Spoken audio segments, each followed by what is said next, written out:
Hello guys, welcome to all of you our channel अब PG के। आज की इस वीडियो में हम लोग कवर करने जा रहे हैं एनसीईआरटी की संपूर्ण सीरीज के पीवाईक्यू, यानी कि ये चैप्टर नंबर 2 का है जिसका नाम है भोजन संग्रह से उत्पादन तक। उसकी थ्योरी जो है वो पहले ही हम आपको करा चुके हैं, लेकिन इससे रिलेटेड जो भी क्वेश्चन है वो इस वीडियो में कराएंगे। और इस वीडियो में क्वेश्चन जो है वे कथन और कारण वाले क्वेश्चन ही रखे गए हैं, क्योंकि सीटीएट एग्जाम में ऐसे ही क्वेश्चन पूछे जाते हैं। तो पूरा वीडियो ध्यान से देखिएगा। तो चलिए शुरू करते हैं। पहला क्वेश्चन क्या है हमारा, देखिएगा कि निम्नलिखित में से सबसे पहले किस जंगली जानवर को पालतू बनाया गया था। तो वह पालतू जानवर कौन था, तो आप सभी जानते हैं वह पालतू जानवर जो था वह कुत्ता था। ठीक है, सबसे पहले कुत्ता को पालतू पशु बनाया गया था। ठीक है, इस बात को आप लोग याद रखिएगा। जिस कुत्ते को पालतू बनाया गया था वह कुत्तों के जंगली का पूर्वज था। ठीक है, उसे पालतू बनाया गया था। नेक्स्ट देखिएगा, क्वेश्चन आया है हमारे सामने कि निम्नलिखित में किन स्थानों पर पुरातत्वविदों को शुरुआती कृषकों और पशुपालकों के होने के साक्ष्य मिले हैं। अब ऐसे क्वेश्चन एग्जाम में बहुत पूछे जाते हैं। जो भी क्वेश्चन सीटेट एग्जाम में पूछे जाते हैं और एसएसटी में तो ऐसे ही क्वेश्चन पूछे जाते हैं। और फ्रेंड्स, हम आपके लिए सीरीज चला रहे हैं। पहले हमने आपको पूरी थ्योरी पढ़ाई, उसके बाद हम क्वेश्चन आंसर करा रहे हैं। जब हम 7th क्लास की सीरीज आपके लिए लेकर आएंगे तो पहले थ्योरी, उसी के साथ में क्वेश्चन, फिर थ्योरी, फिर क्वेश्चन। लेकिन इस बार जो था वो हमने पहले थ्योरी कवर कर दी, अब हम क्वेश्चन आंसर कर रहे हैं। अगर आप इस तरह से चैप्टर वाइज पढ़ते हैं तो आपका कॉन्सेप्ट बहुत जल्दी क्लियर होगा, क्योंकि आपको चीज़ें ऑथेंटिक पढ़नी है। ये नहीं कि आप 2-2, 3-3 घंटे की वीडियो देख रहे हैं। कम पढ़ो लेकिन अच्छा पढ़ो, थोड़ा कंटेंट पढ़ो लेकिन सॉलिड पढ़ो कि हाँ आपका कॉन्सेप्ट है। अगर हिस्ट्री का आपने 6 क्लास के चैप्टर नंबर 2 पढ़ रहे हैं, भोजन संग्रह से उत्पादन तक, तो उसका कंटेंट जो है वो क्लियर होना चाहिए। तो इसीलिए हम क्वेश्चन आपके लिए मुश्किल से 10 या 15 लाते हैं, लेकिन जो इसके नॉलेज होती है वो पूरे चैप्टर की इसी में आपको मिल जाती है। तो देखिएगा, यहाँ पे कहा गया है कि किन स्थानों पर पुरातत्वविदों को शुरुआती कृषकों और पशुपालकों के होने के साक्ष्य मिले हैं। तो ये पय्यमपल्ली दिया गया है, हल्लूर दिया गया है, यहाँ पे महागढ़ा होगा। ठीक है, महागढ़ा और गुफकाल होगा, यहाँ पे गुफकाल। ठीक है, और बुरझोम। तो ये 5 नाम दिए गए हैं। अब आपको बताना है इनमें से किसमें से जो पुरातत्वविद हैं इन्होंने शुरुआती कृषकों और पशुपालकों के होने के साक्ष्य मिले हैं। तो इन सभी जगहों से मिले हैं। ठीक है, ये बात आपको याद रखना है। पय्यमपल्ली से भी मिले, हल्लूर से भी मिले, महागढ़ा से भी, गुफकाल और बुरझोम से भी मिले हैं। तो जो हमारा करेक्ट आंसर होगा वो कौन सा हो जाएगा, डी वाला। 1, 2, 3, 4, 5 सभी सही हैं। नेक्स्ट क्वेश्चन है, देखिएगा कि निम्नलिखित स्थानों में कौन सा पुरास्थल कृषि व पशुपालन से संबंध नहीं रखता या फिर रखते हैं। तो निम्नलिखित में से कौन सा पुरास्थल है जो कृषि या फिर पशुपालन से संबंध नहीं रखता। तो 4 ऑप्शंस दिए गए हैं और यहाँ पे आपको ध्यान देना है कि नहीं रखता है, रखता है नहीं पूछा गया, नहीं रखता है पूछा गया है। क्वेश्चन जो है वह निगेटिव पूछा गया है, तो निगेटिव का आंसर भी आपको क्या देना है, निगेटिव देना है। तो देखिए, मेहरगढ़ जो है, मेहरगढ़ से तो भाई कृषि और पशुपालन दोनों के ही साक्ष्य मिले हैं। कोल्डी हवा से भी मिले हैं, आपने पढ़ा भी था चैप्टर में। चैप्टर नंबर 2 जब पढ़ा था तब वहाँ पे हम लोगों ने पढ़ा था, चिरान से भी मिले हैं। और जो दओजली हैंडिंग है, यहाँ से भी जो है पशुपालन और कृषि के साक्ष्य मिले हैं। लेकिन जो कुरनूल है, कुरनूल से कृषि और पशुपालन के कोई भी साक्ष्य नहीं मिले। तो जो हमारा करेक्ट आंसर हो जाएगा वह हो जाएगा ऑप्शन नंबर ए कि केवल एक। ठीक है, तो राइट आंसर क्या होगा, ऑप्शन नंबर ए कि केवल एक, यानी कि कुरनूल से कृषि और पशुपालन के साक्ष्य नहीं मिले। ये संबंध नहीं रखता है पशुपालन और कृषि से। ठीक है, लेकिन मेहरगढ़, कोल्डी हवा, चिरांद और दाउजली हैंडी के सभी संबंधित हैं। अपन से बात कुरनूल की हुई है, तो कुरनूल जो है ये आंध्र प्रदेश में स्थित एक पुरापाषाण कालीन स्थल है। कैसा, तो पुरापाषाण कालीन स्थल है। और कहाँ, तो ये आंध्र प्रदेश में स्थित है। ये बात भी आपको याद रखनी है, कहाँ, तो ये आंध्र प्रदेश में स्थित है। ठीक है, इसके साथ साथ इस काल में मनुष्य जो है कृषक व पशुपालक नहीं थे। इस काल में मनुष्य क्या था, कृषि और पशुपालक नहीं था। किस काल में, तो पुरापाषाण कालीन में। ठीक है, अन्य सभी जो पुरास्थल हुए जैसे कि नवपाषाणिक स्थल है, इनमें सभी है। ठीक है, आगे देखिएगा, यानी कि नवपाषाणिक काल में जो मानव था वो कृषक और पशुपालक बन गया था। ये स्थान जो है कृषकों और पशुपालकों की बस्तियां थी। किसमें, तो नवपाषाण में। लेकिन जो पुरापाषाण काल था इसमें कृषि और पशुपालन नहीं होता था। नेक्स्ट देखिएगा, क्वेश्चन है आपके सामने कि पुरातत्वविदों को कुछ पुरास्थल पर झोपड़ियां, घरों के निशान मिले हैं। बुर्ज होम पुरास्थल से प्राप्त ऐसे साक्ष्य के संदर्भ में निम्नलिखित कथनों पर विचार कीजिए। अब ये बात कहाँ की हो रही है, तो बुर्ज होम पुरास्थल की। यहाँ पे जो पुरातत्वविद हैं हमारे, उन्हें कुछ पुरास्थल हैं जिन पे झोपड़ियाँ और घरों के निशान मिले हैं। अब इनके बारे में यहाँ पे दो कथन दिए गए हैं, ठीक है। अब आपको बताना इनमें से कौन सा कथन सही है, ठीक है। दो कथन दिए गए हैं, तो देखिएगा। पहला जो कथन हमारा दिया गया है, पे दिया गया है कि यहाँ के लोग नीचे घर बनाते थे, इन घरों को गर्तावास कहा जाता था। अगर आपने थ्योरी ध्यान से पढ़ी होगी तो ये जो लाइन है एज इट इज एनसीईआरटी की बुक में ऐसे ही लिखी है। और भाई सीटेट एग्जाम जो है एनसीईआरटी की लाइन ऐसे ही उठा के और रख देता है एजर्शन और रीजन में। मतलब ऊपर वाली लाइन जो है वो एजर्शन में रख देगा और रीजन में दूसरी लाइन, ठीक है। तो आपको सबसे ज़्यादा थ्योरी पे कॉन्सेप्ट क्लियर करना है, ये नहीं कि आप एमसीक्यू लगाते ही जा रहे हैं। क्योंकि आपको पता है पिछली बार जो सीटेट का एग्ज़ाम हुआ उसमें 15 लाख बच्चों ने फॉर्म भरा था और मात्र 1.5 लाख बच्चे पास होते हैं। क्यों?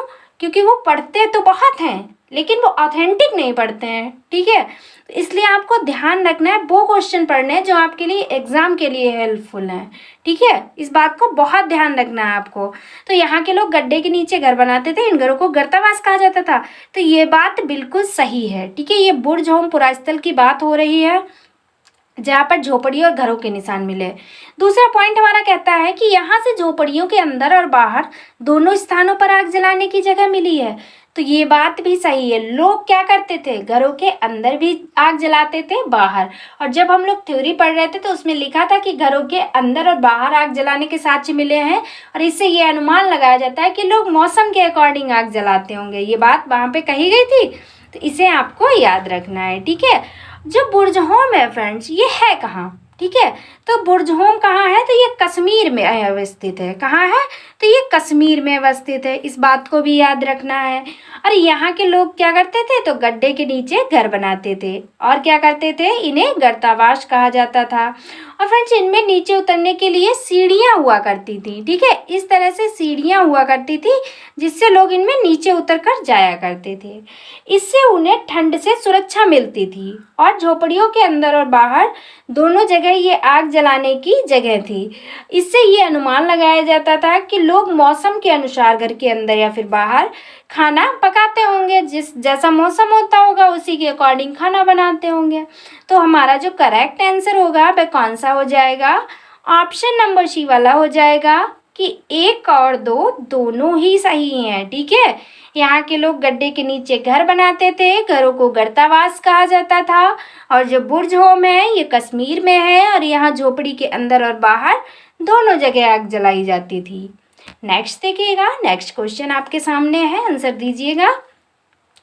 नवपाषाण युग के संदर्भ में निम्नलिखित में से कौन सा कथन सही नहीं है। फिर से आपको नोट करना है कि क्वेश्चन में पूछा गया है सही नहीं है, यानी कि क्वेश्चन हमारा कैसा है, निगेटिव। तो आंसर हमारा कैसा होगा, निगेटिव होगा। आइए पढ़ते हैं। पहला हमारा दिया गया है कि इस काल में पुरापाषाणिक औजारों का प्रयोग निर्माण पूर्णतः बंद हो गया। अब बताइएगा आप, नवपाषाण युग की बात हो रही है। नवपाषाण युग में तो औजारों का प्रयोग जो था बहुत तेजी से होने लगा और बहुत महत्वपूर्ण हो गया था। लेकिन यहाँ पे ये क्या कह रहे हैं भाई साहब कि पूर्णतः बंद हो गया। तो ये तो पूरी तरह से निगेटिव है, ठीक है।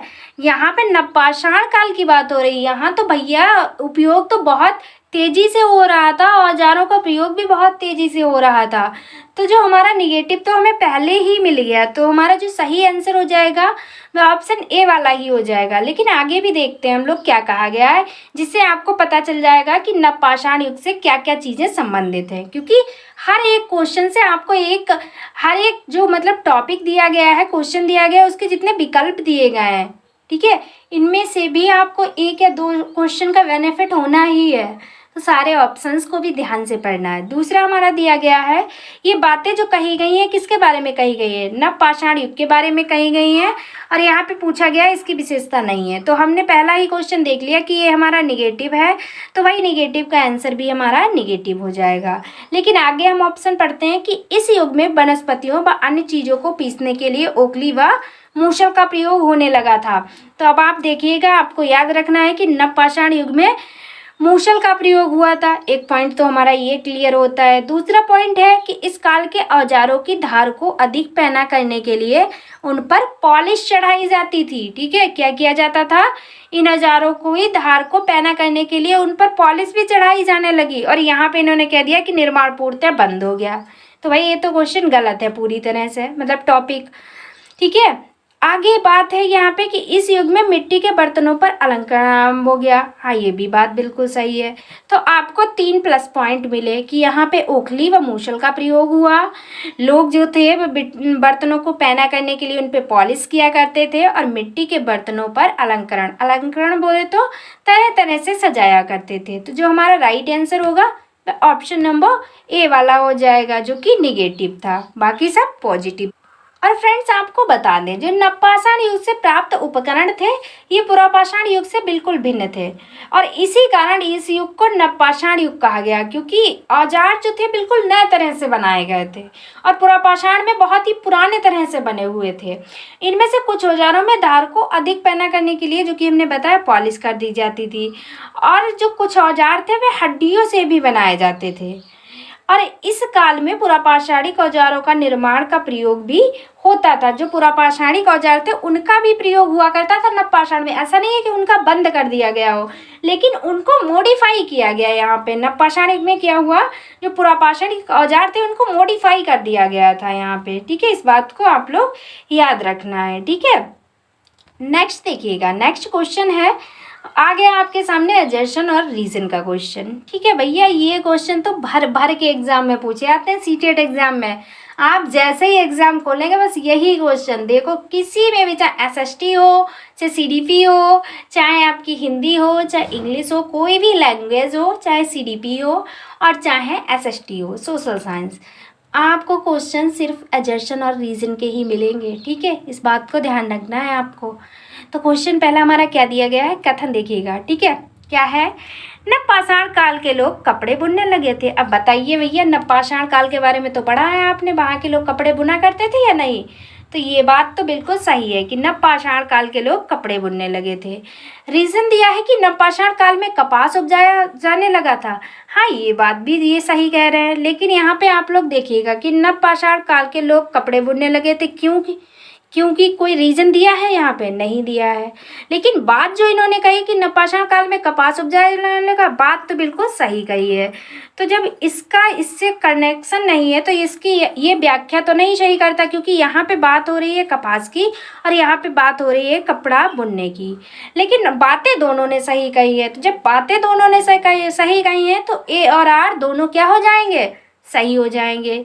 लेकिन अगर स्पष्टीकरण की बात की जाए तो आर ए का सही स्पष्टीकरण नहीं है।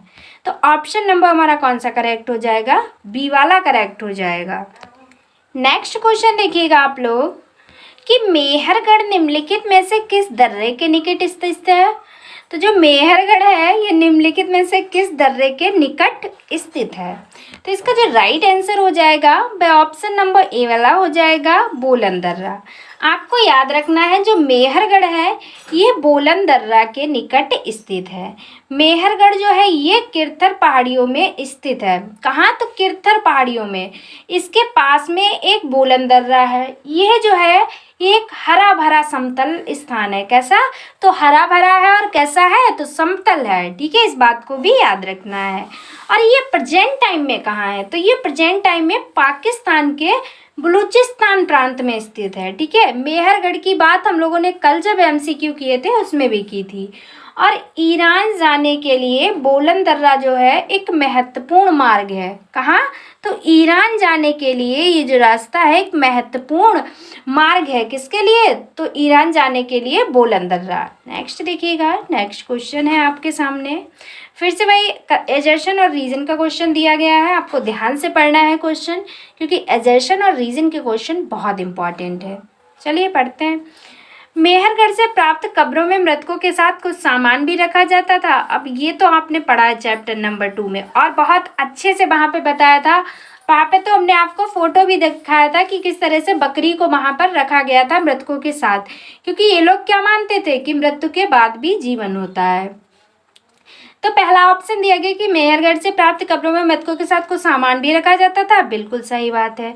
अब यहाँ पे बात होती है क्यों क्यों रखा जाता था, तो क्योंकि मेहरगढ़ के लोगों का मानना था कि मृत्यु के बाद भी जीवन होता है, जो कि हमने आपको पहले ही बता दिया।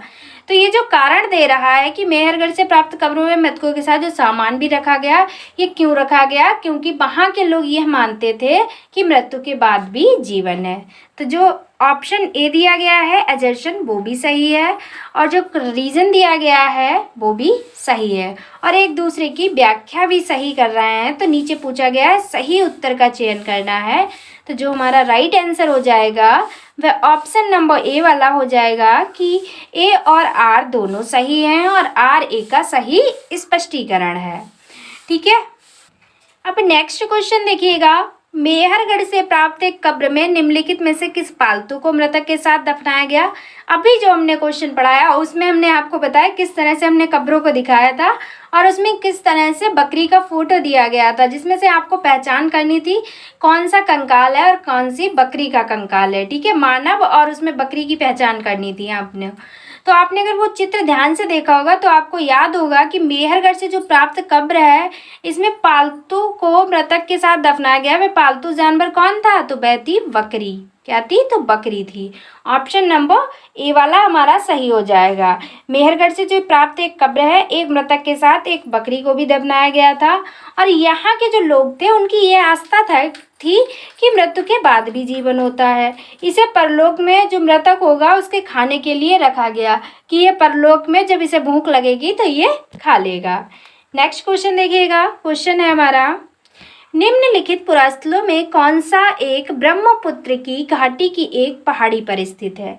अब आपको बताना कि निम्नलिखित में से कौन सा एक ब्रह्मपुत्र की घाटी की पहाड़ी पर स्थित है। तो वह क्या है, तो दाउजली हॉन्डिंग है। ठीक है, क्या है, तो दाउजली हॉन्डिंग जो है ये कहाँ स्थित है, तो ये ब्रह्मपुत्र की घाटी की एक पहाड़ी पर स्थित है।